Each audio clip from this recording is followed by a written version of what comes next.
once we get into the calculation of loop diagrams, we're inevitably faced with the issue of renormalization.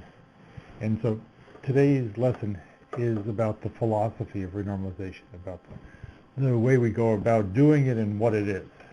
And let me just start thinking about scattering of electrons. So let's do some, I'm going to talk about making predictions and making measurements.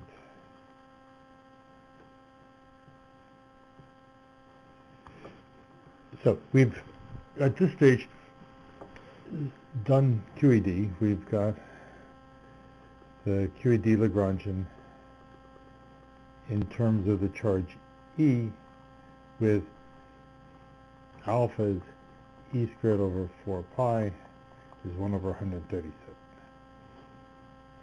And we've gone through predicting scattering amplitudes. It's a Coulomb scattering.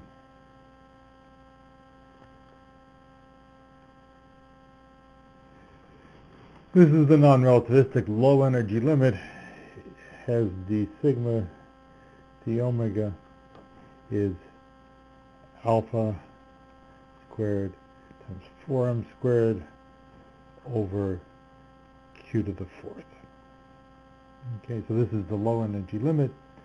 And if you were to do this calculation and do the measurement, this is the leading, the firstborn approximation, the leading order calculation. We should just plug in alpha is 1 over 137. But now let's do something different. Let's go and calculate to next order in the coupling constant. Okay.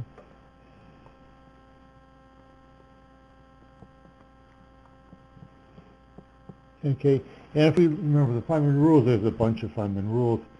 The type of things that you calculate are you calculate corrections that look like this. So there's photon exchange there, and there's a photon loop, and then this diagram is extremely important. This is the vacuum polarization. And in fact, that's the diagram that gives the effect I'm about to talk about. It's actually a very painful calculation, so rather than do it first, I'm just going to do it schematically, show you what the answer is.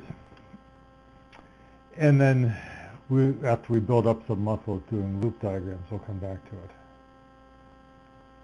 So at next order, the calculation is modified. There's actually a few modifications, but let's just do it the following. It's alpha 1 minus the next order. Corrections have 2 more powers of e, so it's another power of alpha. Pi of q squared, that's the vacuum polarization function, squared, 4m squared over q squared. Okay, there are other modifications at the relativistic stuff, but this is the only modification that happens in the non-relativistic limit. So, how do we proceed? Do we plug in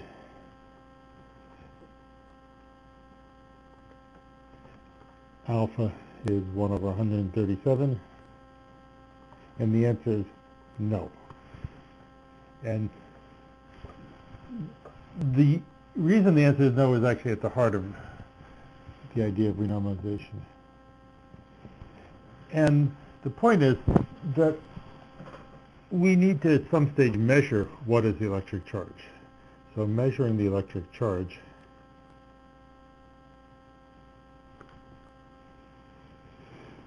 well, how do you do that? Well, you look at the Coulomb field at long distance.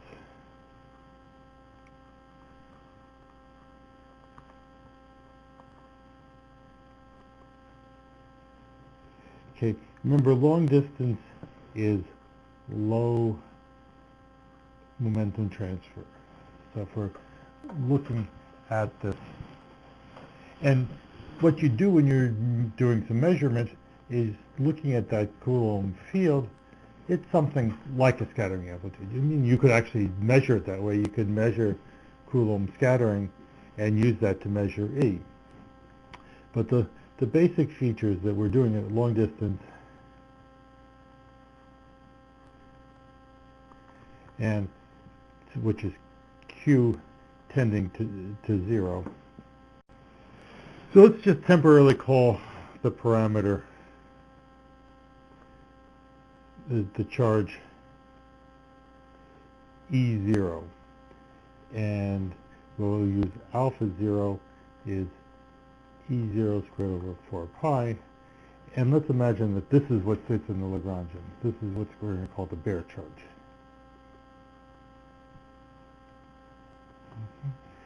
Then, if this is in the Lagrangian, then really our prediction was d sigma d omega is alpha 0, 1 minus alpha 0 pi of q squared for m squared over q squared. And the Coulomb potential at long distance then is equivalent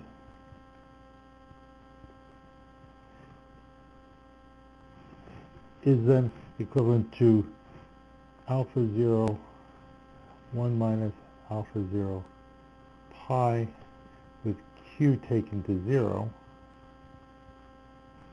over r.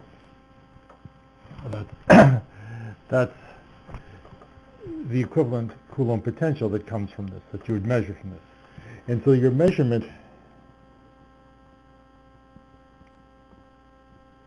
is really alpha is 1 over 137 is alpha 0, 1 minus alpha 0 pi of 0. Okay?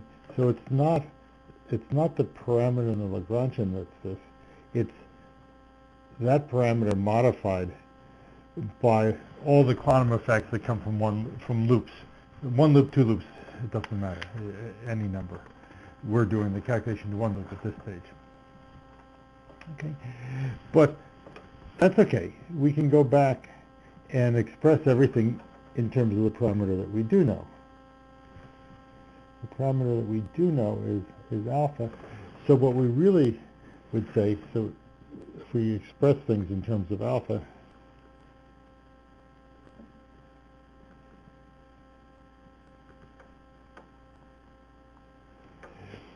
then d sigma d omega is alpha 1 minus alpha pi of q squared minus pi of 0. I've just traded off alpha 0 for alpha squared 4m squared over q squared. In doing this here, there's corrections of order alpha squared, but I'm only working to the first order here, so there's the first correction. Okay, so the formula that I have here now says that as q goes to 0, this piece vanishes, and so the parameter that the coefficient of this scattering amplitude at very low q is the physical alpha, not some bare alpha. And then I have the modification that comes from the loop effects and from the vacuum polarization. Okay. So the procedure that we just described is charge renormalization.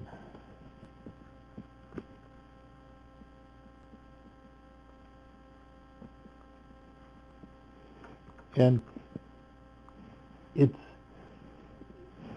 real meaning is you express the predictions in terms of the measured quantity.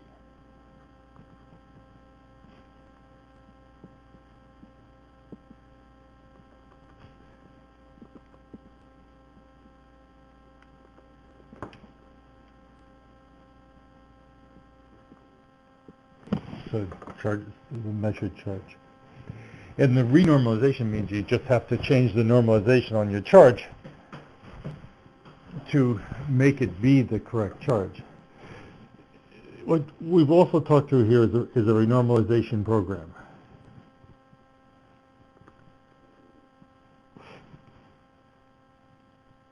Okay, so calling it a program means that it has several steps. The first step is a renormalization condition.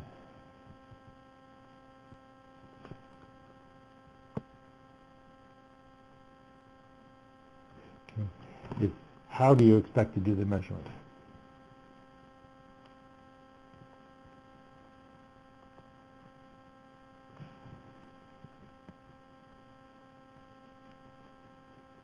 Okay. Here, we've used the fact that we measure the electric charge at low momentum to plan our measurement. Okay. So then, you then do the measurement, and the third thing you do is you express then all the results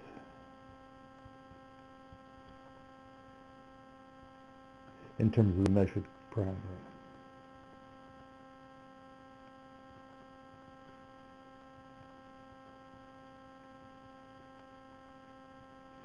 Okay. So it seems simple enough, but calculation, what it means is that you're after you have to be very careful about what you specify as your charges. It's not good sense just to use the bare charges. Instead, you have to reformulate your theory in terms of your measured charges. Just for future reference, we'll do this later in the course. Pi of q squared minus pi of 0 is alpha squared. Actually, let me,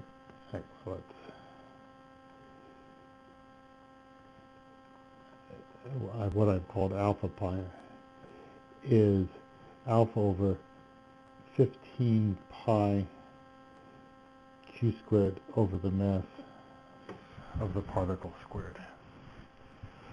Okay, that's the starting form for this pi is just the vacuum polarization that I wrote out the other day in class. The transition from that formula to this one takes a good deal of work. As I said, we'll do it later. Okay, so let me give you some comments.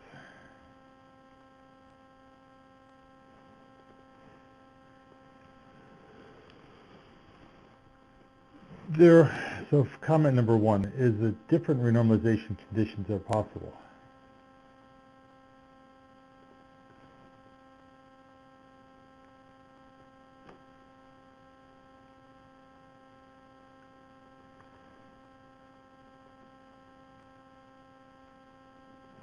Okay. For example, in the case we did before, we could have measured, you could decide to measure by doing Coulomb scattering at q squared is some reference value, q0 squared. And we would then have said, we would define d sigma d omega is alpha of q0 at this q squared, q0 squared is alpha of q0 squared squared 4m squared over q0 to the 4th. Okay? So this could define a different alpha. It wouldn't turn out then to be 1 over 137, it would be something else. And in fact, how this would be related, we know from our formulas, alpha of q0 squared is then, if you look up above, is alpha 1 minus alpha pi of q0 squared minus pi of 0, so it's a calculable number. that's just the formula that you would get for that. And this leads to the idea of a running coupling constant.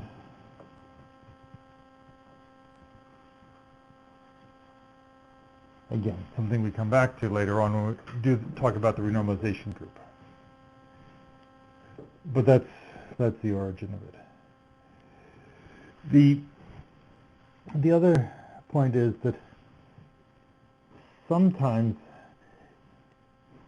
the conditions are chosen for theoretical convenience.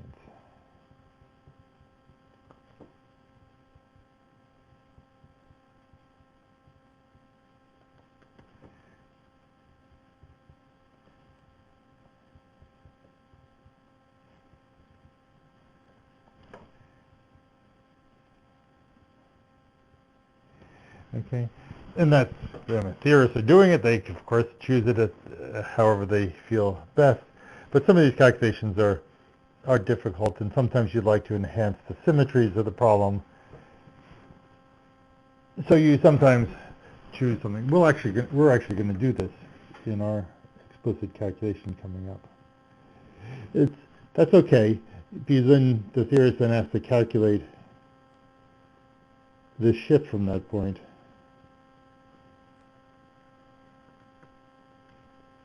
to some physical measurement.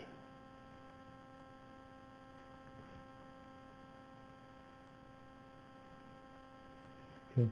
So there's an extra calculation involved, but that's a single calculation, and sometimes the choice of conditions is so useful that you just do that one extra calculation. It's not hard. The part of the complication is that the ones that has to really work on this. If you look in books, you have to do this to all orders. And that's somewhat painful. You have to, in particular, once you get past one loop order, it's a bit awkward. We're not going to do that. We're just going to work at one loop, and if you ever have to get to higher loops, you'll have to become professional at doing the higher loops. Okay, so that's there. In a sense, we've done the renormalization of QED. We've done charge renormalization in QED. We now know how to express Coulomb scatter. There are two ways that you can do it, two techniques.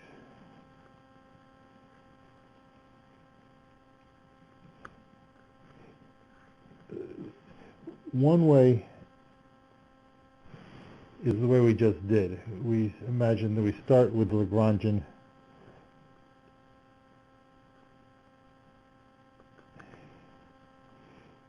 with a bare coupling in it. We then calculate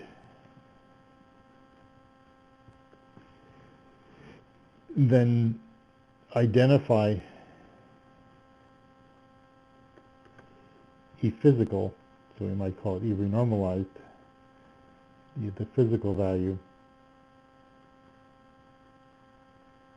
some condition. And then the last step you do is you go back and express everything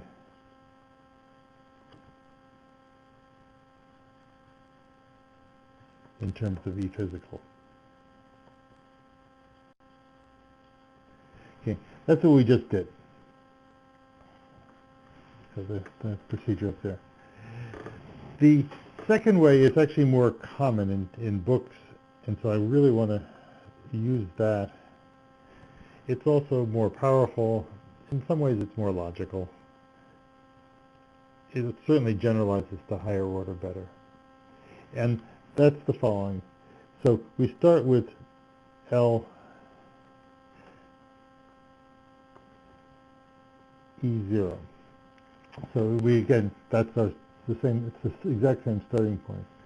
But then we rewrite L using what's going to be the physical value, E physical.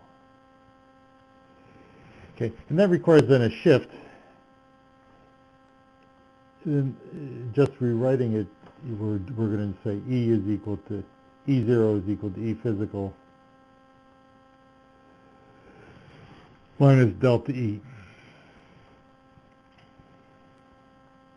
Okay, and so there's going to be then a delta E, which is going to be called a counterterm,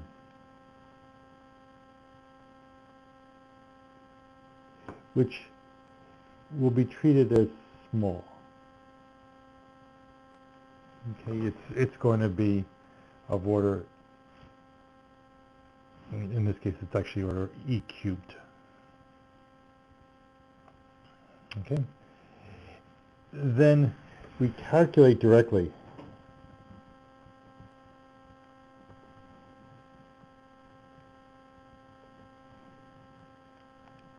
with E physical, so that's good. So all the calculations are done using E physical, but then you also have to include this counterterm delta E, which is floating around. And then the last step is you choose delta E, this counterterm, to enforce the renormalization condition.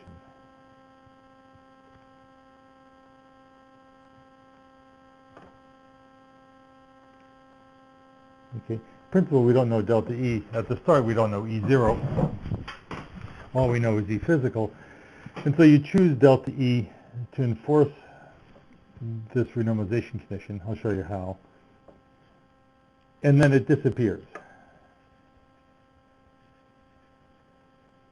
Once you do that, it's disappeared from the problem, and everything is then left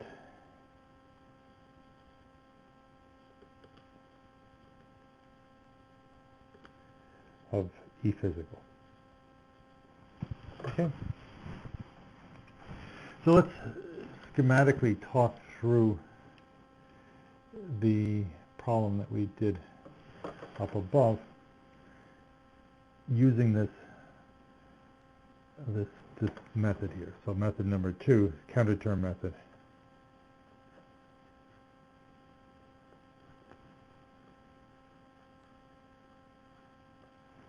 Okay.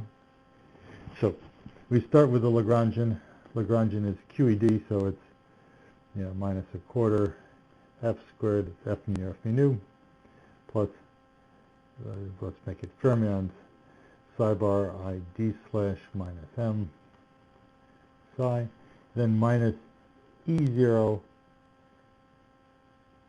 a mu psi bar gamma mu psi. So there's the electromagnetic coupling.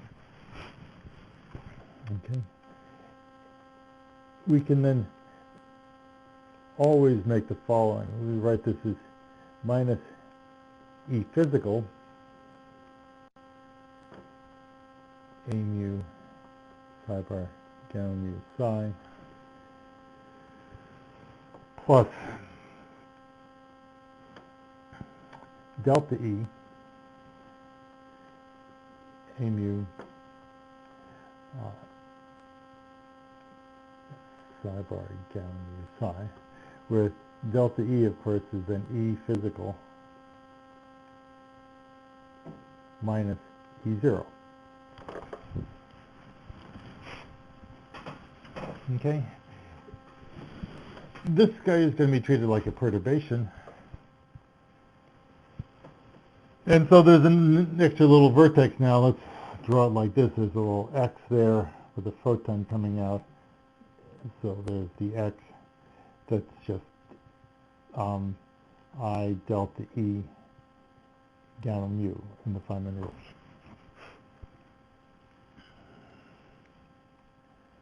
Okay, so now we go away and we calculate again. And so the calculation amounts to, we take the lowest order, we take the higher order, which for our purposes is the vacuum polarization diagram, and now we add a new piece here.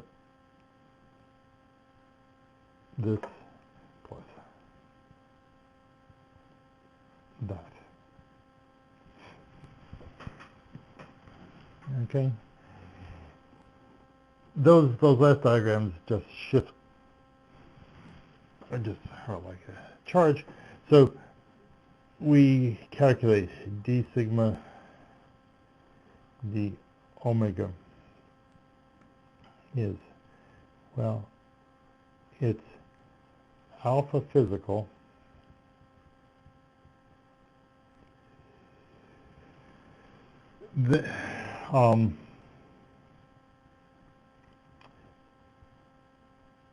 plus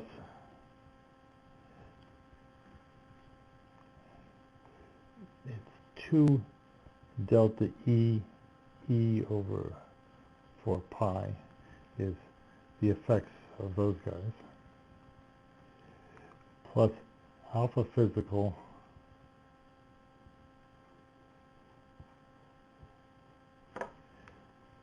pi of q squared, 4m squared over q squared.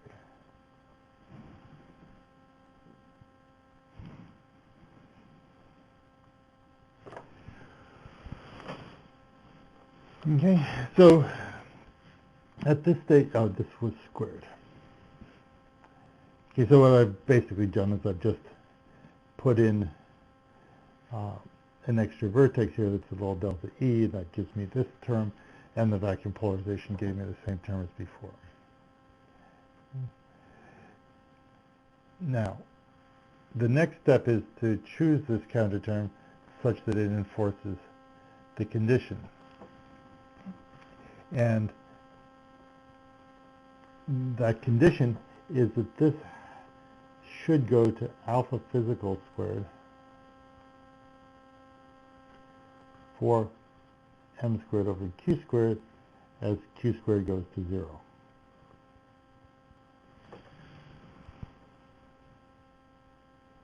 Okay, so here it goes. We then choose 2 delta E times E over 4 pi equals minus alpha physical pi of 0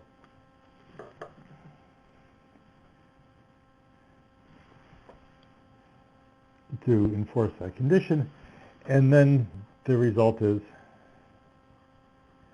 just what we had before. D sigma d omega is alpha physical plus alpha physical pi of q squared minus pi of 0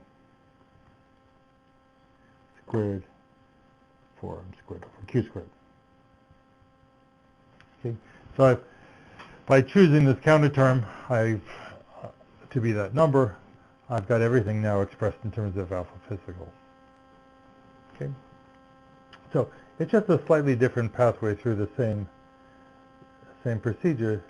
The procedure has this requirement that you always end up with the correct measured value at the physical point where you measure it. Okay, so that's the two renormalization procedures. I'm going to do a second example now, which will be able to carry out all the way to the end. The second example is going to be,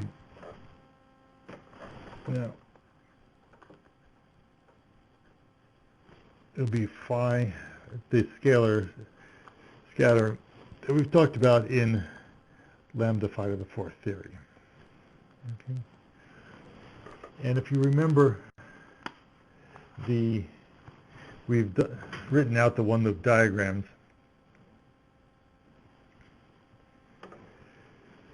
The tree level diagram we've worked out before. This has minus I m equals minus 6I lambda So that's that piece. And we wrote out a bunch of one-loop diagrams that looks like that. So here's the vertices. Here's another set. So this is 1, 2, 3, 4, 1, 2, 3, 4, 1, 2, 3, 4. And then the final one also has a loop there, and the one hooks up to 4. That goes, it's not interacting there. 2 goes to 3. So those are the diagrams. And we wrote those in terms of a loop integral. You can go back and take a look at it. It's 1/2. There's minus 6I lambda squared. It was a loop integral of P1 plus P2 for the first case. The second case was a loop integral where the momentum flowing in that diagram was P1 minus P3. And the third one was I of P1 minus P4. Okay, in terms of the variables that we talked about in class recently, this is I of S, this is I of T, this is I of U. Those are those Mandelstam variables. And just for completeness, I even can write out what this is. I of P is the integral d4k over 2 pi to the 4th. It's I over k squared minus m squared, I over k minus p, where p is whatever those variables, p1 plus p2, etc., minus m squared.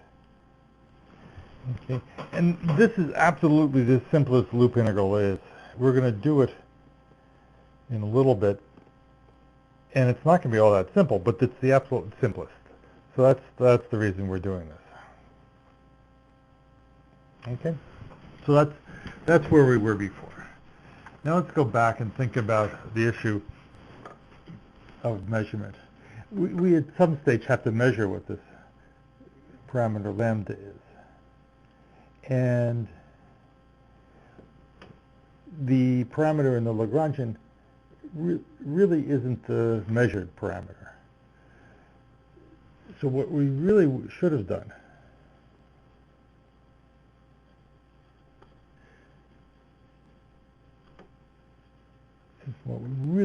should do is we should write the Lagrangian in terms of the usual stuff. You know, there's the kinetic energy piece. 1/2 d mu phi minus m squared over 2 pi squared. The kinetic energy in mass terms. And then there was a lambda over 4 phi to the 4th. Okay? But this isn't yet the measured parameter. Let's call it lambda 0. It's the bare parameter.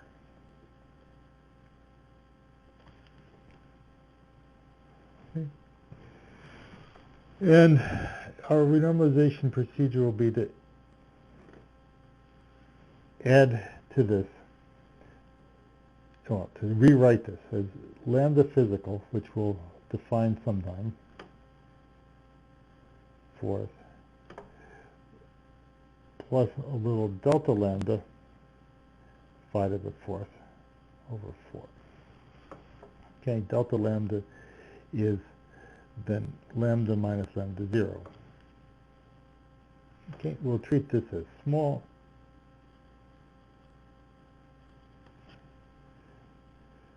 And now there's a new Feynman rule, which is, let's draw it this way, let's put a little circle there or something to make it, this now is a Feynman rule is minus 6i delta lambda as this piece, scattering up. Okay, so if we go back to what the calculation that we did up there, it's actually right in terms of the physical parameters. So lambda is now the physical parameters, except that now I also have this other piece, which is this diagram right there, and a new piece in the matrix element minus, it's actually, this is plus, sorry, the sign has changed, plus 6i delta lambda.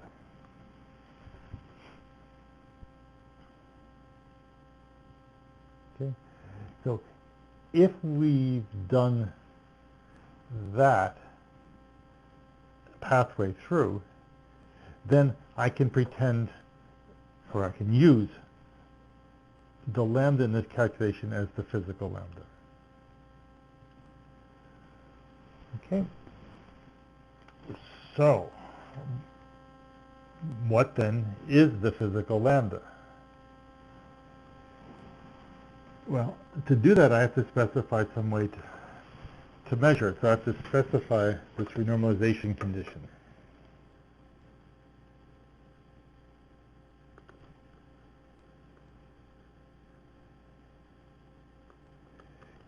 I'm going to give you 3 of them.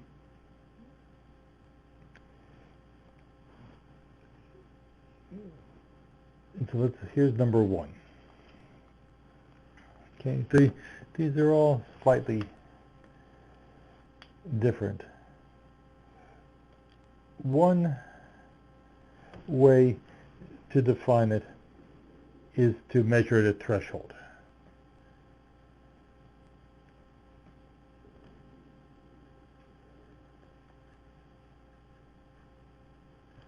Okay, this is the case of the lowest possible energy. So remember, S was P1, the center of mass energy, P1 plus P2 squared.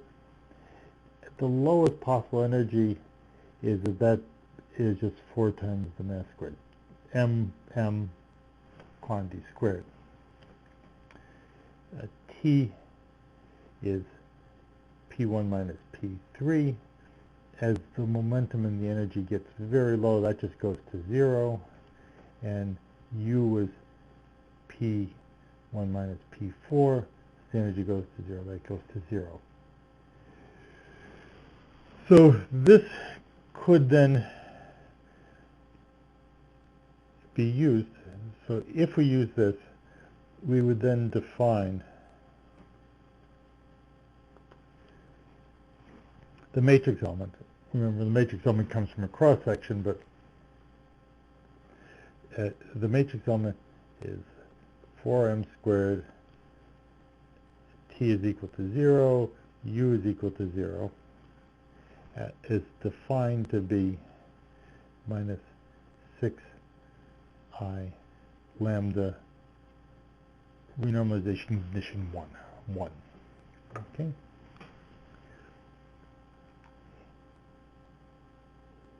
Okay, and so we do that.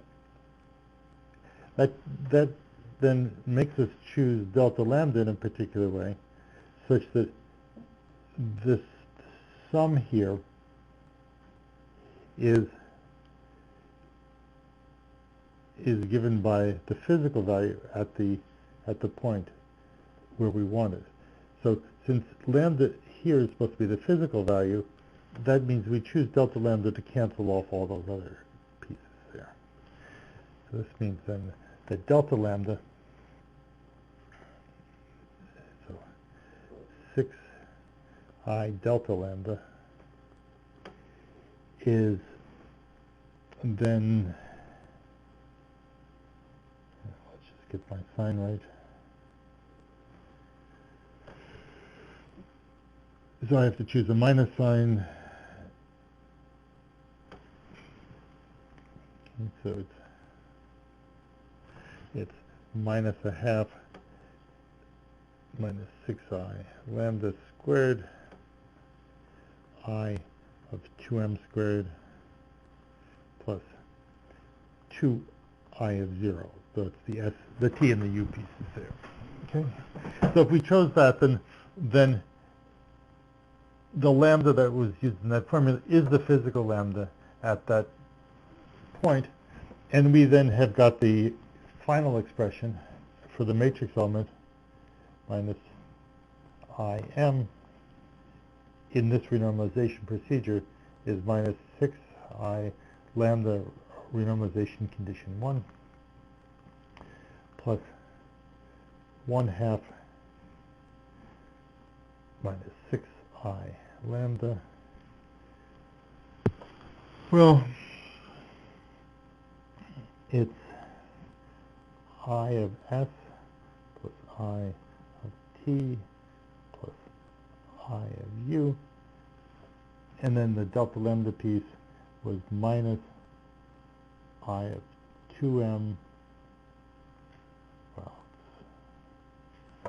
4m squared, sorry, 4m squared minus 2I of 0, and that's it. There's now my prediction for the scattering amplitude.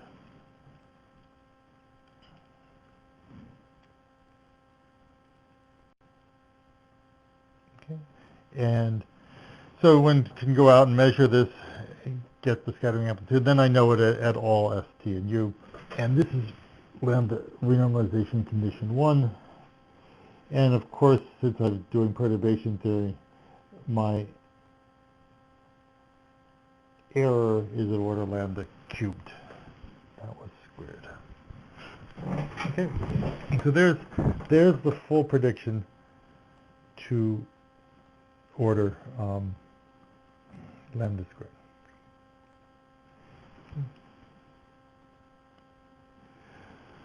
But now, let me give you a different renormalization condition.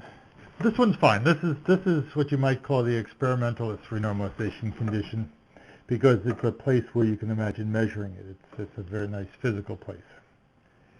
The second renormalization condition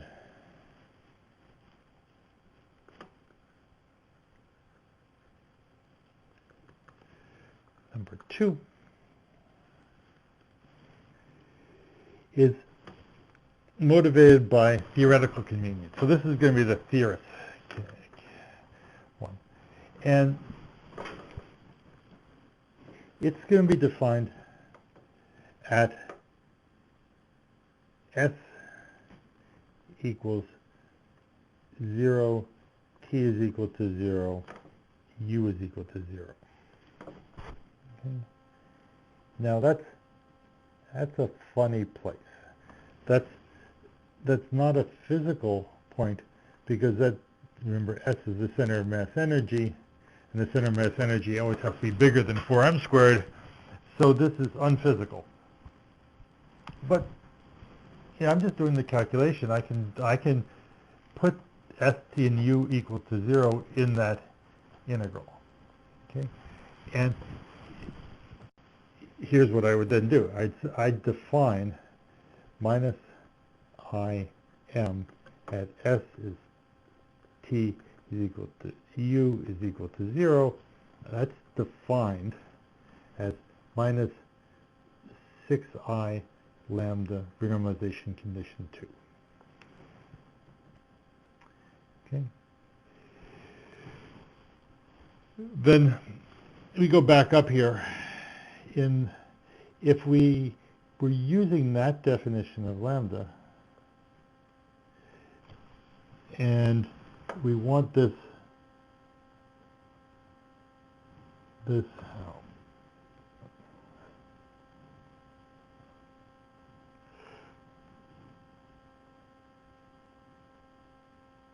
we want that formula to be correct at that point. So if this lambda now is supposed to be the lambda defined in that renormalization condition, then I have to choose delta lambda to cancel off all of those at that point, all of the other terms at that point. So delta lambda then is chosen as minus 1/2 6 minus 6I lambda squared times 3I at the point where all the momentum is 0. Okay. Then, if I express everything in terms of this guy, I have a matrix element being minus 6I lambda, renormalization condition 2, plus 1/2 minus 6I lambda, renormalization condition 2 squared.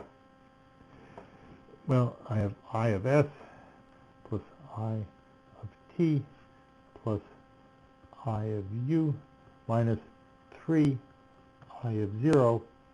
So when I set ST and U equals to 0, I get the previous result. Well, I get the result that it's just this leading piece. Okay, and again, the order of corrections is the parameter lambda cubed. Okay. Now, why would we do this? Well, one reason for doing it, especially if you're going to work to yet higher order, is this is a nice symmetric point that treats all the incoming and outgoing particles the same. It's easy to do the calculation at this point. If you have to do that calculation, 3I of 0 is a very easy calculation to do. It's for the theorist's convenience. It's easy for that. But you might object. If we were in the classroom, you might really object with this, that I violated one of my features, is I argued that renormalization is about measurement, and you can't measure it at this point. But that's okay, because I can also do the calculation using this parameter now. This parameter is defined in this particular way. I can do the calculation at the physical point, and we can then convert the two back. So now for the measurement,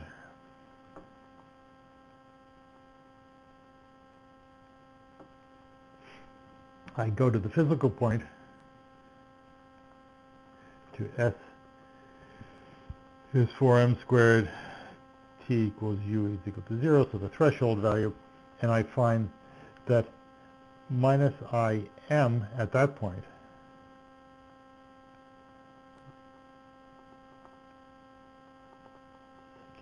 which we previously defined as minus 6I lambda renormalization condition 1 is equal to minus 6I lambda renormalization condition 2 plus 1/2 this thing squared. Well, it's I of 4m squared for I of s. I of t and I of u are chosen at 0, so it cancels off two of the I of 0s, minus I of 0. Okay, plus things that are beyond the calculation that we're doing. But this is in the relation, and if you measure this, and then it's not the hardest of calculations to convert back to renormalization condition 2, you find that. So that's your way of measuring that. You measure it by going to some physical point. Okay. If these then are two methods of prediction. They differ, only at order lambda cubed. They're exactly the same to any given order. If you use this last relation to express one prediction in terms of the other, you get exactly the same predictions. They're just slightly different procedures. So this is basically the philosophy. at this stage, I think I'll stop this video and I'll do another one where we actually do this calculation of these loop integrals to make this very concrete. But you should formulate questions for when I return from my travels that are concerned this philosophy, and we'll take those questions first.